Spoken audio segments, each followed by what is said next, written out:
fertiliser सबै 100% import गर्छौँ organic बाहेक त सबै अर्ग्यानिक बाहेक 100% इम्पोर्ट होइन we don't have chemical plant so हामीले केमिकल प्लान्ट बनाउनलाई चाहिँ के कुराले रोकिरहेको छ जस्तो लाग्छ हजुरलाई इम्पोर्ट सस्तो पर्न आउँछ झनै यस इन्ग्रेडियन्टमा र मेटेरियलमा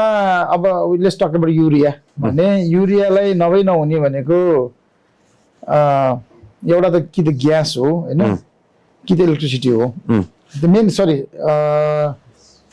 युरियालाई कार्बन डाइअक्साइड र उस चाहिन्छ एमोनिया चाहिन्छ होइन एमोनिया हामीले गर्ने कसरी भन्ने कुरामा चाहिँ ग्रिन हाइड्रोजनबाट भन्ने कुरा हो हाइड्रोजन चाहिँ अब इन्डियामा ग्रे हाइड्रोजन युज गर्छ ग्रे चाहिँ still cheaper than green unless you provide government subsidy र अथवा चाहिँ there is a carbon premium होइन ग्रिनको प्रिमियम भयो भने त्यो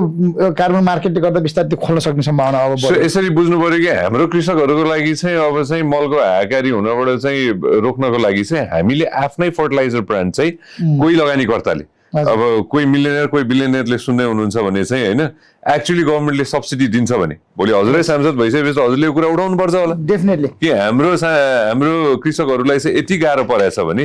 होइन हामी सक्छौँ वी विल डु इट भनेर त हजुरले भन्न सक्नु पर्यो भन्नुहुन्छ कि हुन्न हुन्छ 2022 मा हामीले चाहिँ फर्स्ट नेपालको चाहिँ ग्रिन हाइड्रोजन समिट गरेको कारण पनि त्यही थियो होइन we wanted to test the water गभर्मेन्टलाई पनि त्यसमा झकझकाउने